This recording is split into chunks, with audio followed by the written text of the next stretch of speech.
Good morning. Welcome to the Finance Committee meeting where I'm going to share my screen so we can get started.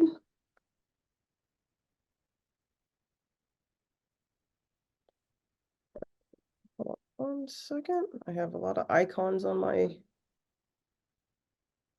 All right. Can everybody see my screen? Yep. Yes? Perfect. Okay, so we're going to get started. We have 2 agenda items today. Always as anticipated, our 24-25 proposed final budget. And then we're going to talk about the tax rebate program again. So we're going to get started here with the 24-25 proposed final budget. Sean, just for your understanding as far as the process is concerned, since this is your first time through budget, the state requires us to go through a process. So we had first look, we did the opt-out resolution, which basically certified that the board would not raise taxes above Act 1 index. Because we did that, we were able to move forward without going through the formal preliminary budget that the state requires. We did that, had first look at our last meeting. The next steps are that the board has to take action on 2 things. The first one is the proposed final budget, which we are going to see today. And then there's a 30-day window in which the public can has the ability to inspect the budget in a 30-day time frame. And then after that 30 days is up, the board can adopt the final budget. The board has to adopt by June 30th. So based on our timeline, we are well within those limits. But just for your understanding, this will require formal action with the proposed final budget that we talk about today. Okay? Okay, thank you. Okay. So as you know, this is, and I can put this over to Dr. Yannicone because she has the next couple slides to talk about. Good morning, everyone. As you know, when we begin the budget process, we begin with our guiding principles.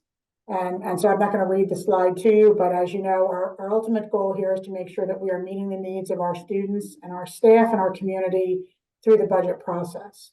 And so these are our guiding principles. In particular, some of the things that you've heard us say before is making sure that we meet the needs of all learners, that we're focused on the mental health and social emotional development of our students, that we make sure we have a rigorous and engaging curriculum, and that we include ongoing professional development, technology resources, and a real strong campus. And so those are the mindset focus areas we've had as we've built the budget. And then with regard to this current year, sometimes it's nice to have a reminder of some of the things that we were able to afford in this year's budget. So under curriculum, we have adopted a K-5 curriculum in ELA to begin at the start of the next school year. That was actually purchased in this year's budget. We also were able to pay for this year's 6th, 7th, and 8th grade science program materials, which will be adopted and initiated in September. And as you know, this year we added the strings program at Erdenheim, and we've been able to serve just about 140 students through that program this year. In addition, we are in a rotational system with the technology at our schools in the one-to-one system that we have in place for our students.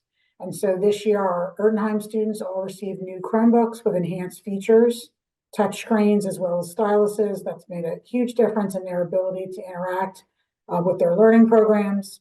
We're in the 2nd year of our cybersecurity plan, and that has yielded some really significant benefits. In fact, most recently, there was a significant cybersecurity breach in some other districts that we did not experience, and I attribute that to the strength of our current plan. And we've also begun our Power School initial phase-in. So we, this year, have been getting our primary users trained in Power School at the administrative level and administrative assistants. And we have started the registration process for next year's kindergartners using the new Power School system. So components of that were paid for out of this year's budget. In addition, you may recall with regard to staffing that we settled a 4-year contract with our primary teachers association, and this is the first year of that contract. We also added several positions. So we added a supervisor of special education, Nicole Frage, as well as a psychologist full-time at Enfield, and our Erdenheim music teacher for that strings program. And then we actually shifted the cost for our math specialists into our budget for this current year. And then with regard to facilities, we added a very large section of the roof at the high school last summer. As part of this year's budget, we added the rubberized middle school track, did some resurfacing of the football field, and created a stronger surface for the soccer and field hockey programs and lacrosse programs at the multipurpose field at the middle school. We added a really nice sound system at the pool at the high school, and just in the last 2 weeks have added the scoreboard at the stadium. So these are just some of the features of this year's budget. Okay, so this next slide talks about kind of gives a visual of where our revenue comes from. So as you know, the biggest piece of the pie is local effort. So 79% of our overall budget comes from local revenues. The big chunk of that is our property taxes. The second biggest chunk of that is our earned income taxes. Second piece of the pie is the state. You'll see that comes in at about 19%. And then there's the 2% with our federal. So between state and federal mandates, they give us about 21% of our funding in order to implement and make sure those mandates are followed. Just a notation, this is a reflection of this year's budget. So that federal number will shrink because, as you are aware, the ESSER funds expire in September of 2024. So in this year's budget, we still had the remaining part of ESSER to spend. So that number will go down slightly. We're at about 1% normally with our federal funds without the ESSER pandemic funding. And then how do we take those revenues and allocate them out through our expenditures? So you'll see the blue, the light blue, and the dark blue pieces where it says instruction and support service.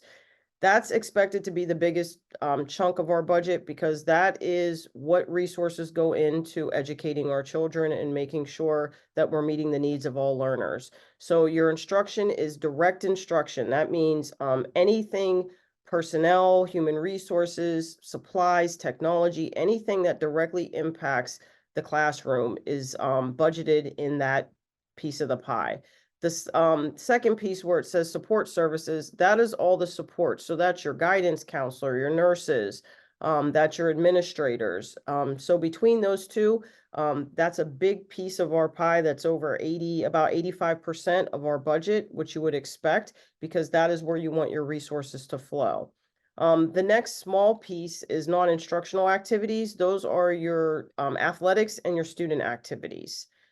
Facilities improvement, that is anytime we use the general fund to do a building improvement in our campus.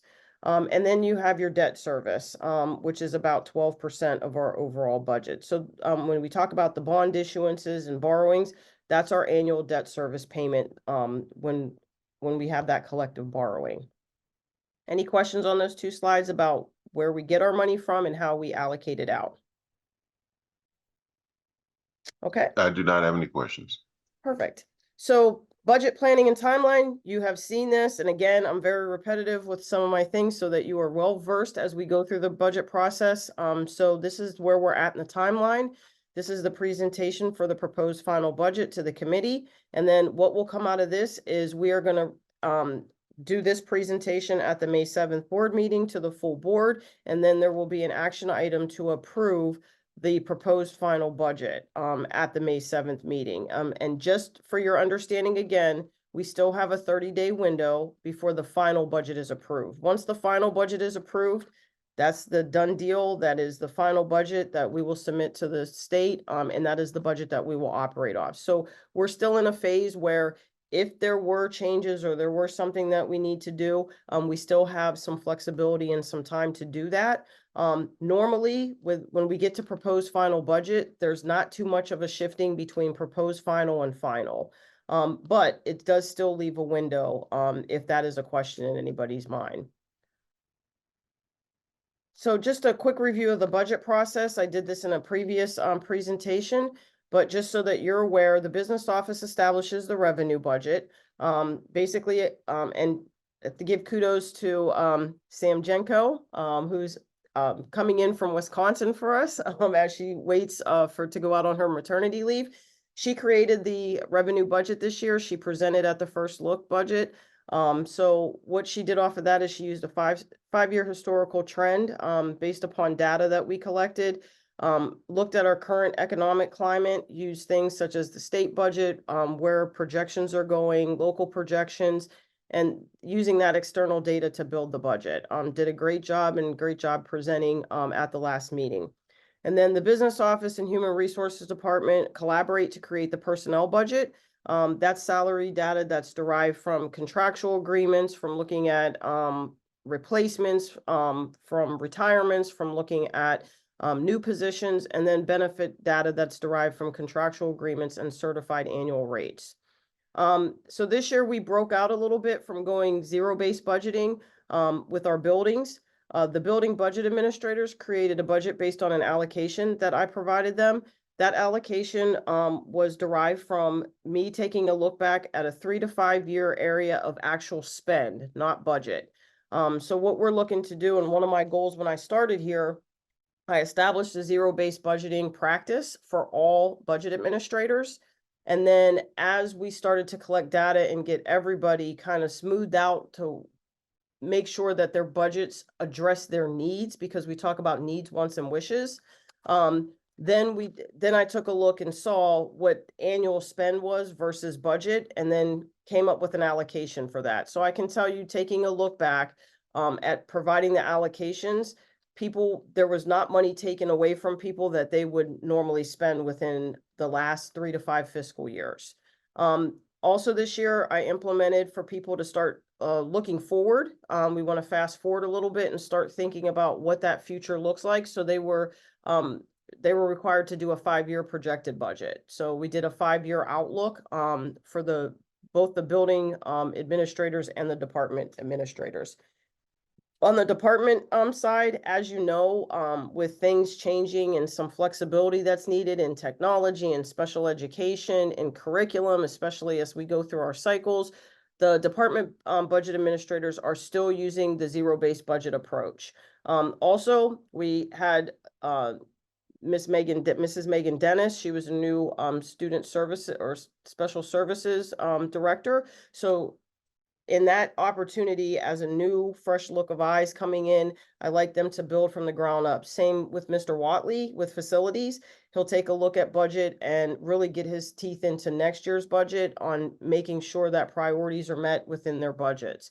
So they still use the zero-based budget methodology, and they were provided a 5-year budget to actual history, and they were also required to do a 5-year projected budget.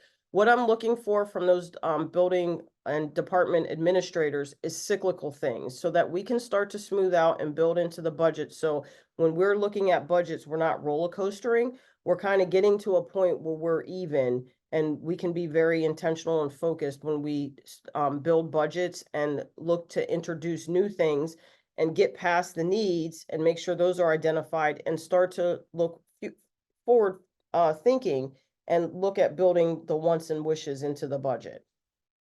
Any questions on that part of how we build budget? Makes sense to me. No question. Okay, so just a quick look at the state of economy. As of March 31st of this year, our inflation rate is 3.5%. It's still not where we would like it to be to decrease the cost of goods and services. We're still seeing an increase in some areas. It's starting to level out a little bit, but we're still seeing spikes in things. And I think everybody personally still sees that when they go to the grocery store. That's the best example that I can give. I know coffee, trying to go get coffee, it was way cheaper 3 years ago than it is right now. And those levels have not come down yet. One of the things that is still driving our inflation rate is our elevated housing inflation. That's the primary contributing factor to pushing the US's inflation rate. Some of the impacts of our budget, the competitive job market conditions continue, and it impacts our rates for contracted services. As you know, we go out for substitutes, both for instructional aides, for teachers, for nursing services. We have contracts for custodial and security, but we still see that these rates are impacted by where our inflation and the competitive job market is. So I'm actually gonna turn it back over to Dr. Yannicone for the next couple slides. We wanted to speak just a little bit about the CARES Act and the ARPS grant. As you know, we've had that advantage over the last several years to try to mitigate the impact of the pandemic. But as Kara already mentioned, effective September of this year, all of those funds are no longer available to school districts. And so just wanted to give you a quick review of the things that we have been able to afford as a district in the last 4 years since the start of the pandemic. It's hard to believe that was 4 years ago, but there we are. With regard to staffing, we were able to use the ESSER funds for our multi-year Spartan Summer Academies, as well as extended school year staffing. So we have always had an extended school year, but we had added for several years the Spartan Summer Academies to mitigate the impact of loss of learning. And all that staffing came through the ESSER dollars. In addition, we had added 2 math specialists at the elementary school, level 1 at Enfield and 1 at Erdheim, and a special education teacher at each of our 4 buildings. We did that because we were seeing an increase in identification of students with special needs through the pandemic. And so as the caseloads rose, we made the decision to add special education teachers. A secondary component of that is that, as you've probably heard throughout the country, we've seen an increase in mental health needs on the part of our students through the pandemic, and emotional support needs. And so we've made sure that we were staffed in order to be able to support students throughout those challenges. With regard to educational resources, MTSS stands for Multi-Tiered Systems of Support. And essentially, these are supports that we have put in place for students who do not have an IEP or a gifted IEP or a 504 plan for medical needs, but they are students who are exhibiting behaviors or educational struggles that suggest to us that we need a higher level of service. We call these Tier 2 service levels. And so resources for MTSS support were purchased through the ESSER funds. Again, the resources for the summer academies were purchased through ESSER. A number of mental health resources, including direct service, was provided to students. And we expanded our social emotional learning program, second step, from our K-5 program through the middle school. So we were finding through the pandemic, as many districts were, that our 6th, 7th, and 8th graders were having a fairly significant negative impact through the pandemic. And we've been able, through the use of the SEL and mental health resources, to really be able to help our middle school students to rebound. And in addition to that, we've spoken quite a bit about our Lunch and Learn program at the high school. This was an outgrowth of the asynchronous day through the pandemic. We purchased quite a bit of flexible furniture in the library, as well as in our freeze lobby and in some of our other common student areas, in order to make sure that our students have flexible seating and are able to really get their work done and socialize and have some good positive instructional and non-instructional time during that hour of the day. Also under the ESSER grant, we have purchased quite a few pieces of technology. So we have educational software that we purchased to be able to assist us with online learning during the pandemic. Student and staff devices were able to continue to be upgraded on a 4-year rotation. Each year we purchase new devices or release new devices at each building level. All of that has been able to be funded through ESSER. We've been able to have some hybrid learning technology, and we're on one right now. The use of Zoom is something that we've been able to expand as a district. We've needed to increase our access points and upgrade our servers to be able to accommodate a much higher level of technology use. And as I mentioned earlier, we have a really robust cybersecurity plan, and it's a 5-year plan. We're in year 2, and we are finding it to be really effective in mitigating some of the attacks that are out there, in particular towards school districts.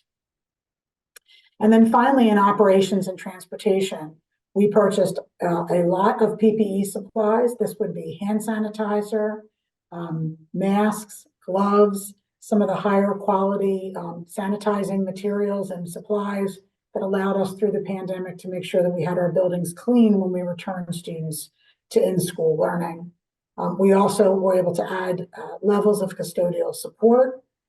We had to move furniture. You may recall we had furniture go out and then come back into classrooms because we were reducing the number of students day to day in the rooms when we had 50% attendance in the very beginning of the pandemic. We added bipolarization units to improve air quality, and we have continued to utilize those in our large group instruction areas and our cafeterias.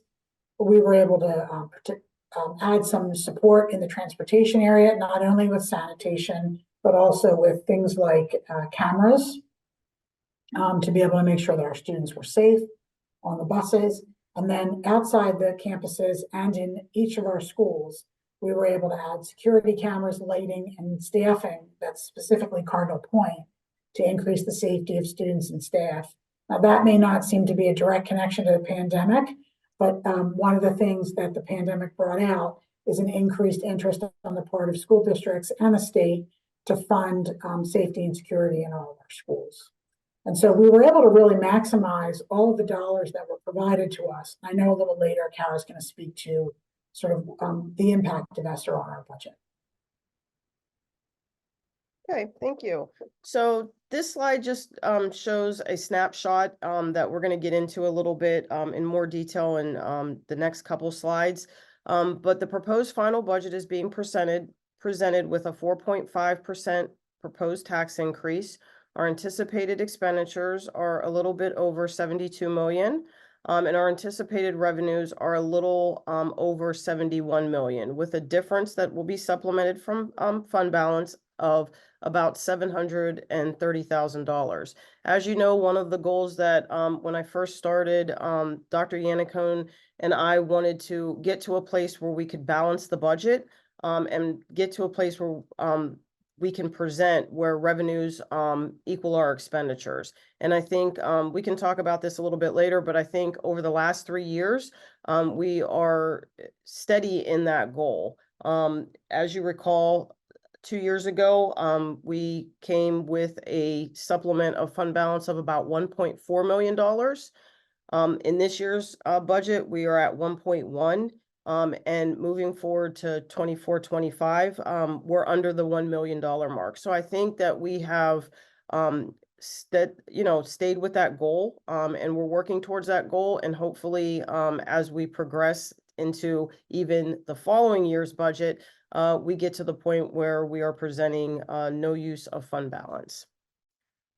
So this is a slide that you've seen before. We filled it in at a 4.5%. It shows the projected Act 1 index over the next 4 years. It shows the tax increases we've had since 2017-18 versus the Act 1 index. So revenues. This shows what our approved budget was for this year, the proposed budget or the first look budget that was presented at last meeting, and the proposed final budget that we're bringing in. As you will see, there was no change from our first look budget to our proposed final budget. So all of the assumptions and all of the information that was shared at the last meeting has remained the same. Nothing has changed in that area. Looking at expenditures. Again, same format, approved budget for this year, our first look budget that was presented at last meeting, and our proposed final budget. The area that you'll see that we had a decrease is our debt service.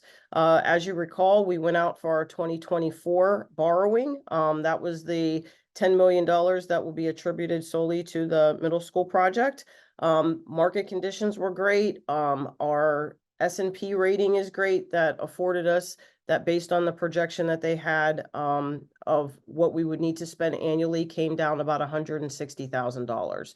So we were able to reduce the expenditure side by $160,000, which lightened up our need to use fund balance about $160,000.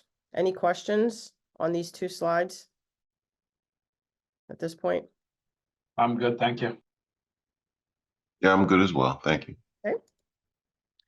This is the tax increase options that you saw at the last at the last presentation, we looked at a 4%, 4.5, and 5.3, and what that would do as far as additional revenue and impact on fund balance, as well as the impact on what it would be for the annual median homeowner. Please note that the homestead money, which is the money from gambling that gets passed through, that's the property rebate information that comes from the state. When we started casinos in Pennsylvania, that passes through school districts. That information is not certified until May 1st. So I do not have what it will be as far as a credit for homeowners that are eligible for the homestead farmstead until after that May 1st certification. That will be in time. So all it does is it really just changes the state allocation and our taxes. So it'll be a shift in revenues, but not the bottom line. And then there's a calculation that's done that determines how many homestead farmstead approved applications there are and how that money is divided up among those parcels and what that credit will be. So I base everything on the current year until we get that certification. I will have that certification in time for the May 7th meeting. So that will be the only change that you'll see on the slide presentation that we have, because I'll make sure that that information is in there. So just changes to budget assumptions, and I talked about this already, is our Series 2024 bond issuance allowed us to reduce the impact on fund balance from 8 and some change down to $700 and about $30,000. Again, sticking with that goal that we are trying to mitigate use of fund balance to balance our budget. And again, we're well on our way of doing that over the last couple of years. And then I'm going to pass it, before I pass it over to Dr. Yannicone, any questions on the slides that I just presented? I'm I good, have no thank you. questions. Okay, perfect. I will hand this over to Dr. Yannicone. Thanks, Kara. So earlier in the presentation, we shared the benefits of this year's budget. So this is what we're looking at for next year's budget. We will be in year 2 of 4 of the STEA contract, and those are the costs associated with the increase in salaries and benefits for next year. In addition, we will be in the final year of our other 3 major contracts, and you can see the costs there for each of those. We'll be in negotiations in the fall for SDST Act 93 and the confidential group. But these are the much lower costs. Those are smaller groups of staff that will be looking at the final cost. You may also recall that with regard to SDST, that was a 3-year contract where we front-loaded the raises in year 1. And so we have a relatively low impact in year 3, which has been helpful to us because we knew we were going to be having a stronger impact with regard to the STEA contract in the first few years. So salaries and benefits certainly will be an advantage of this coming year's operating budget. In addition to that, as we discussed at our last meeting, we're looking to add several new positions. We have an elementary health teacher to meet the needs of the standards that are required for elementary health. We have a high school guidance counselor in order to increase the amount of service that we're providing to our high school students, both therapeutically and through post-secondary planning. In particular, this 4th guidance counselor at the high school is going to lower the ratios such that we can provide stronger services in the 9th and 10th grade years, where we have been a little bit tight in getting to those students. We've put more of our efforts in 11th and 12th grade. In addition to that, as you know, transportation has continued to be a challenging area with the bus driver shortage. And so we are looking at a transportation supervisor to assist Mr. Bray in making sure that we are really effective in that department. And then we have a few extra pay stipends. We're looking to add a National Junior Honor Society and a strings program at the middle school. We're also looking to add Global Scholars, which is an honors program for world language students, as well as the volleyball program, moving from a club to a full-fledged sport at the high school next year. We've had 2 years of a really successful club program there with almost 40 students participating. So we're ready to move into full athletic competition. In addition to that, there were 4 salaries that were covered under ESSER that will no longer be covered. So our choice was to eliminate them or absorb them into the budget, and we have absorbed them because we do believe that we're having a really positive impact on student learning and overall well-being through these positions. So 2 of the 4 special education teachers were covered under ESSER, and 2 math specialists at Enfield and Erdenheim. So those 4 positions are now embedded within the budget. In addition to that, we have the purchase next year anticipated of the K-8 math extension that was approved on Tuesday evening. That's our Envision extension for 2 more years. We have K-5 health and phys ed materials, the AP psychology textbooks that are due for renewal, and then all of our resources and materials for the middle school orchestra program. Under technology, this is the year for our replacement of the iPads at Enfield.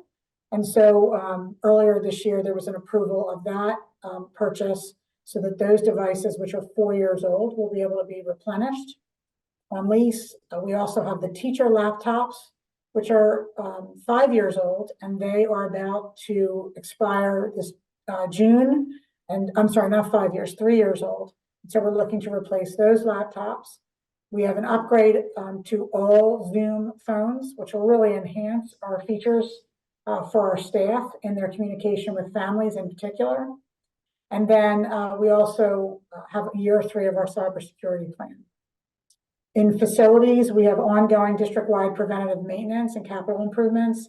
And then, as Kara has mentioned, we had issued a 2024 bond in order to cover the second $10 million for the middle school renovation and addition project.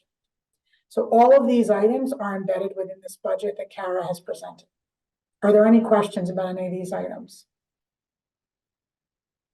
Looks good, thank you. Yeah, looks good. Thank you. Thank you.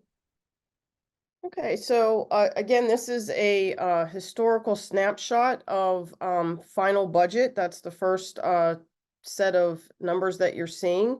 And then you actually see the audited actual year to date. So just something to highlight. If you go back to 17-18, you'll see that we had use of fund balance in that year and previous years.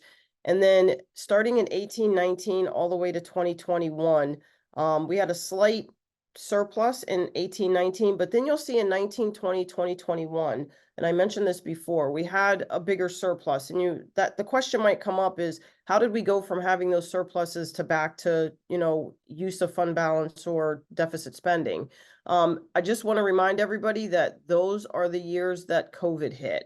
So every school district had surpluses that year because obviously when schools went to full virtual for a period of time and then transition their way back to a hybrid piece, plus with the additional infusion of the pandemic funding, we weren't paying 100% for full services and things weren't operating as we normally do on a day-to-day basis. So you'll see in the 21-22 school year, we were back to business and operating in the way that we normally do on a day-to-day basis.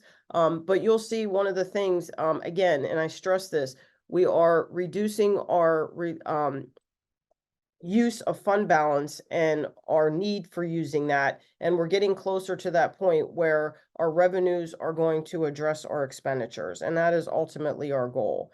Fund balance, we are at, as of June 30th of 2023, we're at about 23.5 in our fund balance, which is a very healthy fund balance.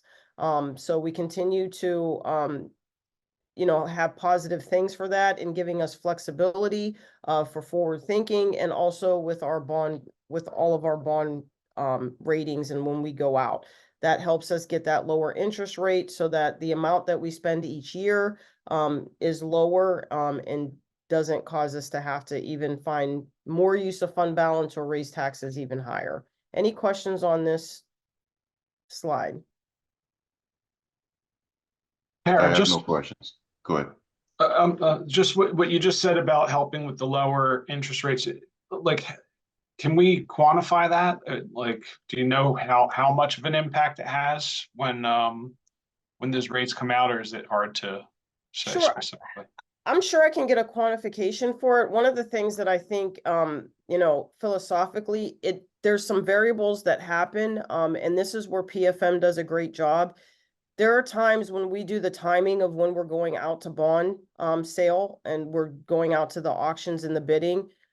They'll make sure that they'll look at who else is going out that day so that we're not competing with 50 other districts or 50 other organizations to have those bids, because obviously the more people that you have that are out there, the less attention that we might possibly get, especially if our bond issuance isn't that high. And having a $10 million bond issuance when other people are out for 50, $70 million, and it can garner more profit for those people bidding on it.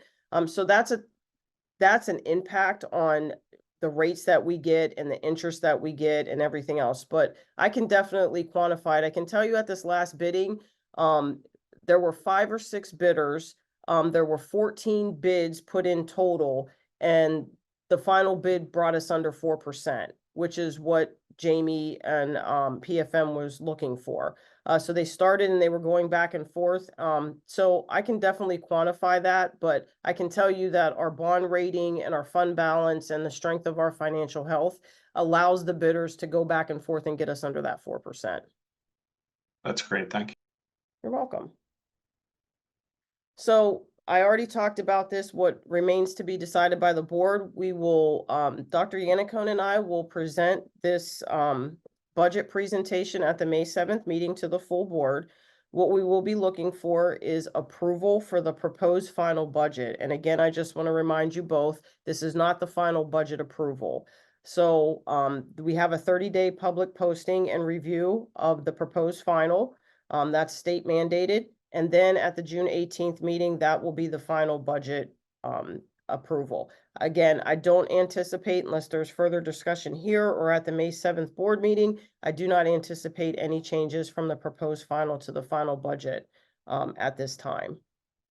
Any questions on that process?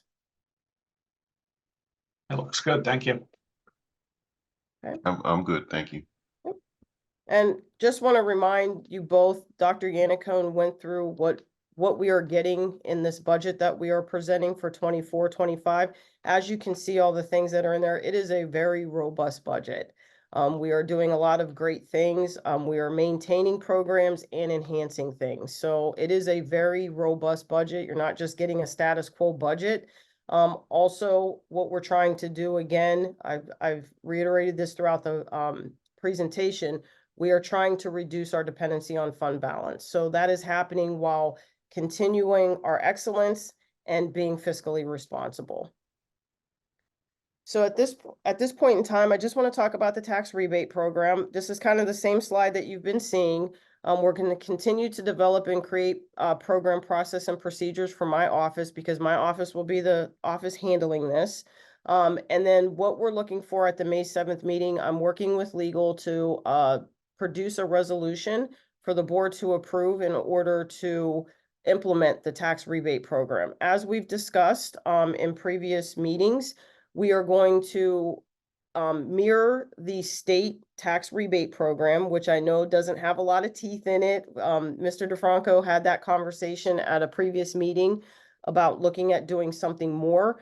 But since this is our first year of implementing this, we want to mirror the state, see what the participation is, see how it flows, see how it operates. And then from there, we can have further discussions down the line if we want to change that or go away from, you know, how the state offers the rebate or the amount that they do.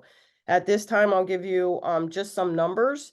You saw the numbers of what the annual impact was on the median homeowner as far as our tax increase.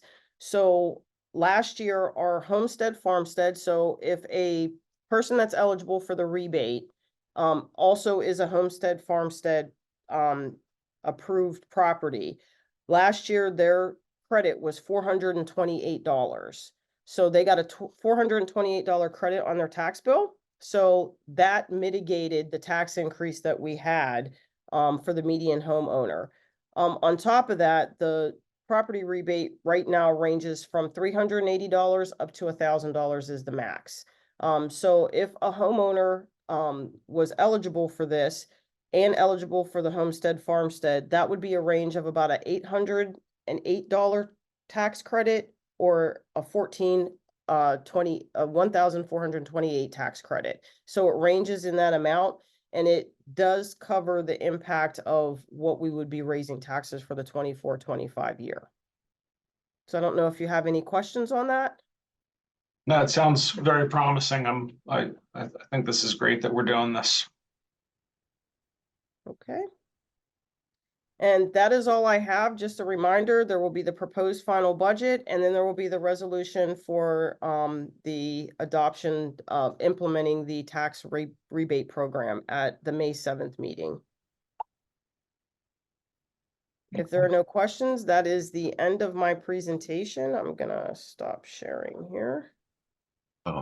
So I do have a question, and that is in regards to Carson Valley. I know that there was